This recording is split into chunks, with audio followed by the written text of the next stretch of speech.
ചേട്ടന്റെ റോൾസിന്റെ കാര്യമൊക്കെ എടുത്ത് നോക്കുകയാണെങ്കിലും കുറെ കൂടെ ഒക്കെ എന്താ പറയാ ഒരു ആക്ഷൻ കോമഡീസ് ഒക്കെ ഒരുപാട് ചെയ്തിട്ട് ഇപ്പം ഏറ്റവും അനിയത്തി പ്രാവിലെ ആ ഒരു ക്യാരക്ടർ ഒക്കെ ആണെങ്കിലും കുറെ കൂടെ അതിനകത്ത് ആക്ഷൻ കോമഡീസ് ആണെന്ന് തോന്നുന്നു. അതിനകത്ത് കുറെ കൂടെ ചേട്ടന്റെ ഒരു ഇത് ഹിസ്റ്ററി എടുത്ത് നോക്കുവാണെങ്കിൽ അല്ല അനിയത്തി പ്രാവിലൊക്കെ ആക്ഷൻ കോമഡി എന്ന് പറയാൻ പറ്റില്ല. കാരണം ഫാസിൽ സാറിന്റെ ഒരു ട്രീറ്റ്മെന്റ് എന്ന് വെച്ച് കഴിഞ്ഞാൽ പുള്ളി പെർഫോമൻസിലൂടെ കഥ പറയുന്ന ഒരു ആളാണ് സാർ. ആക്ടർ പെർഫോം ചെയ്യണം. അപ്പോൾ ഫാസിൽ സാറിനെ അഭിനയിച്ച് കാണിക്കും പല രംഗങ്ങളും. അപ്പം എല്ലാ രംഗങ്ങളും എല്ലാ ക്യാരക്ടേഴ്സും ഫാസിൽ സാർ അഭിനയിച്ച് കാണിക്കും. അപ്പോൾ നമ്മൾ അതിൻ്റെ എന്താ പറയുക വളരെ കുറച്ച് ചെയ്താൽ മതി. ഇപ്പോൾ ചാക്കോച്ചൻ്റെ വരെ ഫാസിൽ സാർക്ക് അഭിനയിച്ച് കാണിക്കുന്നത് ഭയങ്കര വികാരം ഫീൽ ചെയ്യും. ചാക്കോച്ചൻ തന്നെ പകുതി ചെയ്തിട്ടില്ല പടത്തിൽ. പക്ഷെ അത് ഓക്കെയാണ്, ചാക്കോച്ചൻ ചെയ്ത് ഓക്കെയാണ്. പക്ഷെ എന്താ പറയുക, അത് എന്താ പറയുക, നമ്മൾ പ്രൊമോട്ട് ചെയ്യാൻ വേണ്ടിയിട്ടാണ് സാർ അത്രയും അഭിനയിച്ച് കാണിച്ചു തരുന്നത്. ഇതാണ് ക്യാരക്ടറിൻ്റെ ആവശ്യം എന്നുള്ള രീതിയിൽ. അപ്പോൾ ആർട്ടിസ്റ്റുകളുടെ പെർഫോമൻസിലൂടെ അറിയാമല്ലോ ക്ലൈമാക്സ് എന്താ. വിദ്യാമ്മയും ലളിത ചേച്ചിയും തകർത്തല്ലേ ക്ലൈമാക്സ്. ആ 2 ഡയലോഗ് ആ പടത്തിന്റെ ഹൈലൈറ്റ്. ക്ലൈമാക്സിലുള്ള 2 ഡയലോഗാണ് ആ പടത്തിന്റെ ഹൈലൈറ്റ്. എൻ്റെ തെരുവോ എന്ന് ചോദിക്കുമ്പോൾ കൊണ്ടുവെക്കുമോ എന്ന് പറയുന്ന സാധനമുണ്ടല്ലോ, അതാ നമ്മൾ രോമാഞ്ചം വരും പടം കാണുമ്പോൾ അല്ലേ. ആ ഒരു സിനിമ ഇപ്പൊ ഇറങ്ങിയിരുന്നെങ്കിൽ ചേട്ടന്റെ ആ ഒരു ക്യാരക്ടർ ഇപ്പോഴത്തെ ഒരു ജനറേഷനിലുള്ള അല്ലെങ്കിൽ ഇപ്പോഴത്തെ ഏത് ആക്ടർ ചെയ്താലായിരിക്കും നല്ലതെന്ന് എപ്പോഴെങ്കിലും തോന്നിയിട്ടുണ്ടോ? എന്റെ ക്യാരക്ടറോ? ആ ഒരു ക്യാരക്ടർ എന്റെ ക്യാരക്ടർ ഞാൻ തന്നെ ചെയ്താലും ശരിയാവും. അതിപ്പോ ഇറങ്ങിയാലും അതിന് മാറ്റമില്ല അല്ലേ? ഫാഷൻ ട്രെൻഡ് ഒക്കെ ഇപ്പം പണ്ടത്തെ കാലത്തും ഇപ്പോഴത്തെ കാലത്തും ഭയങ്കര ഡിഫറൻസ് ഒക്കെ ഉണ്ടല്ലോ. എനിക്ക് ഇന്ന് ഏറ്റവും കൂടുതൽ ഇവര് 4 പേരും ഇട്ടിരിക്കുന്ന, നിങ്ങൾ 4 പേരും ഇട്ടിരിക്കുന്ന ഡ്രസ്സാണ് ഏറ്റവും ഹൈലൈറ്റഡ് ആയിട്ട് എനിക്ക് തോന്നുന്നു. അതായത് ഫുൾ പ്രിന്റഡ് ആയിട്ടുള്ള എന്തെങ്കിലും ഈ ധീരൻ എന്നുള്ള സിനിമയിൽ എന്തെങ്കിലും അതുമായിട്ട് ബന്ധമുണ്ടോ, അതോ നിങ്ങൾ ജസ്റ്റ്? ഞങ്ങൾ സ്വതവേ കളർഫുൾ ആൾക്കാർ.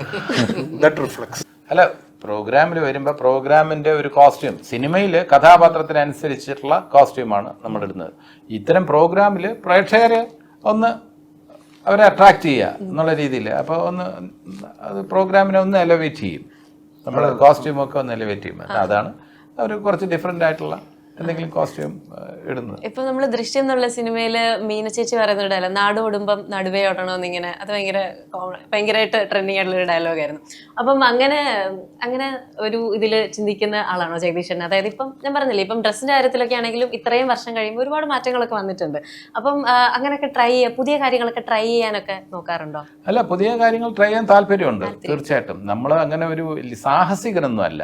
കാരണം വെച്ചാൽ പലപ്പോഴും നമ്മൾ അത്യാവശ്യമൊക്കെ പ്രതികരിക്കാറുണ്ട്, പക്ഷെ ചില കാര്യങ്ങളൊക്കെ പ്രതികരിച്ചാൽ എന്താകുന്നുള്ള ഉള്ളിൽ ഭയവും ഉണ്ട് ചില സമയത്ത്. അപ്പോൾ അത്ര ഒരു ബോൾഡായിട്ടുള്ള ഒരു ആളൊന്നും അല്ല ഞാൻ. ചിലപ്പം അങ്ങനെ പറഞ്ഞാൽ ഒരു വിഭാഗത്തിന് ഇഷ്ടപ്പെട്ടില്ലെങ്കിലോ എന്ന് കരുതി നമ്മുടെ കമൻസ് റിസർവ് ചെയ്ത് വെക്കുന്ന ആളാണ്. അതല്ലാതെ വളരെ ബോൾഡായിട്ട് എന്ത് വന്നിരുന്നാലും ഞാൻ എൻ്റെ അഭിപ്രായം വെട്ടി തുറന്നു അങ്ങനെ ചിലപ്പോൾ പറയാൻ പറ്റില്ല. പക്ഷെ ചില അവസരങ്ങളിലെങ്കിലും നമ്മുടെ അഭിപ്രായം എന്ത് വന്നാലും ശരി ഞാൻ എൻ്റെ അഭിപ്രായം തുറന്ന് പറയും എന്നൊരു നിലപാടെടുക്കുന്ന കൂട്ടത്തിലാണ്. പിന്നെ ഫാഷൻ്റെ കാര്യത്തിലൊക്കെ ആണെങ്കിൽ ഞാൻ പേഴ്സണൽ ലൈഫിൽ ഇങ്ങനെ ഒരു പ്രോഗ്രാം അല്ലെങ്കിൽ ഞാൻ എന്തും എനിക്ക് ഓക്കെയാണ്.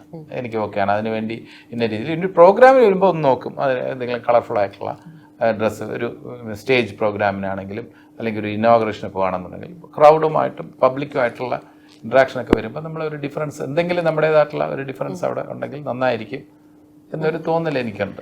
ഇപ്പോഴത്തെ ഒരു ട്രെൻഡൊക്കെയാണ് ലൈക്ക് ബാഗി ജീൻസ് അങ്ങനെയൊക്കെ പറയുന്നത്. എനിക്കൊന്ന് വിനീതേട്ടൻ പണ്ട് ഏതോ ഒരു, എനിക്ക് അതിന്റെ ഫോട്ടോ എനിക്ക് കിട്ടാൻ പറ്റിയില്ല, പക്ഷെ ഏതോ ഒരു സിനിമയുടെ ഒരു ഭാഗമായിട്ട് ഇങ്ങനെ ബാഗി ജീൻസും അന്നത്തെ ഒരു, പക്ഷെ ഇപ്പൊ അത് ഭയങ്കര ട്രെൻഡിങ് ആണ്. അന്ന് വളരെ ചുരുക്കം ആൾക്കാർക്ക് മാത്രമേ അത് ഇട്ട് കണ്ടിട്ടുള്ളൂ. ഇന്നിപ്പോ ഞങ്ങളുടെ കൂട്ടത്തില് ഏറ്റവും കൂടുതൽ മോഡേൺ ആയിട്ട് ഇപ്പം കാർഗോ ജീൻസ് ഇട്ടിരിക്കുകയാണ് അശോകൻ.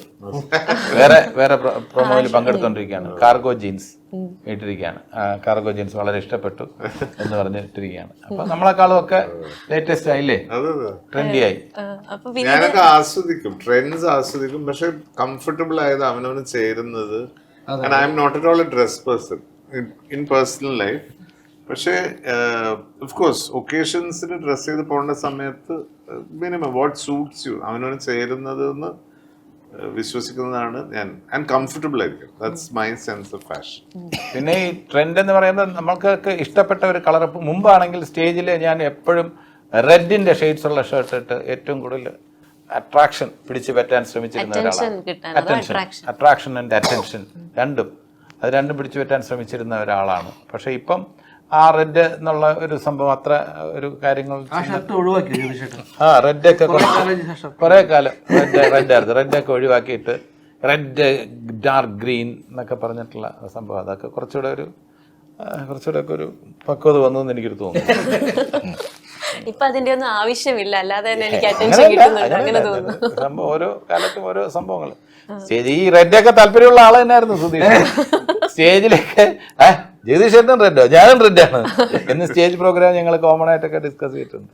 ഇപ്പം നിങ്ങൾ എല്ലാവരുടെയും എന്താ പറയാ ഒരു സിനിമ ജീവിതത്തിൽ ഇപ്പം ചില ക്യാരക്ടേഴ്സ് ഒക്കെ ഭയങ്കരമായിട്ട് ഹൈലൈറ്റ് ചെയ്യുന്ന ക്യാരക്ടേഴ്സിന്റെ പേരാണ്. ഇപ്പൊ ജഗദീഷ് ചേട്ടൻ ഇപ്പം എവിടെ പോയാലും കേൾക്കുന്നതായിരിക്കും അപ്പുകുട്ട എന്നുള്ള ഒരു ക്യാരക്ടർ. ഇപ്പം സുധീഷ് ചേട്ടൻ എവിടെയെങ്കിലും ഒക്കെ നിൽക്കുമ്പം ആരെങ്കിലും അങ്ങനെ വിളിക്കാറുണ്ടോ?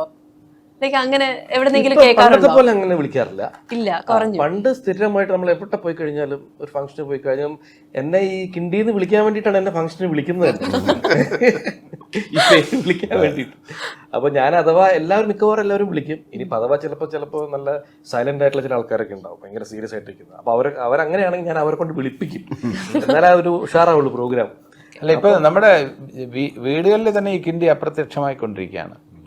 അങ്ങനെ ഒരു സംഭവം ഇല്ല ഇപ്പം. കാല് കഴുകാനൊക്കെ ഇപ്പൊ അതൊന്നും ഇല്ല. വീട്ടിന്റെ വളരെ എല്ലാ കാര്യത്തിലും ഐശ്വര്യപരമായിട്ട് ഉപയോഗിക്കുന്ന ഒരു വസ്തുവായിരുന്നല്ലോ കിണ്ടി എന്ന് പറയുന്നത്. എന്താ എല്ലാ ഫംഗ്ഷനിലും ഒക്കെ തന്നെ നമ്മൾ മുമ്പിൽ വെക്കുന്ന ഒരു ഇതല്ലേ, വളരെ ക്ലൈമാക്സ് പ്രെഡിക്റ്റബിൾ ആയിരുന്നു. ഇനി മണിച്ചിത്രത്താഴില് നിങ്ങൾക്ക് ആർക്കും അറിയാത്ത ഒരു രഹസ്യം ഞാൻ ഇവിടെ വെച്ച് പറയാം. അത് സുധീഷിന് പോലും അറിയില്ല. ആ രഹസ്യം ഞാൻ പറയാം നിങ്ങൾക്ക് എല്ലാവർക്കും നിങ്ങളുടെ അറിവിലേക്കായി. മണിച്ചിത്രത്താഴ് എന്ന ചിത്രത്തിൽ ഗണേഷ് കുമാറിന്റെ റോള് എന്നെ പരിഗണിച്ചിരുന്നു. എന്നെ വിളിച്ചിട്ടില്ല, എന്നെ പരിഗണിച്ചിരുന്നു. ക്യാമറാമാൻ ആനന്ദക്കുട്ടൻ എൻ്റെ സുഹൃത്താണ്. അദ്ദേഹം എന്നെ വിളിച്ചു പറഞ്ഞു നല്ലൊരു റോളുണ്ട്, വിളി വരുന്നുണ്ട്, പാച്ചിക്കര പടത്തിനാണ് എന്ന് പറഞ്ഞു. അങ്ങനെയൊക്കെ ഞാൻ പ്രതീക്ഷിച്ചിരുന്നു.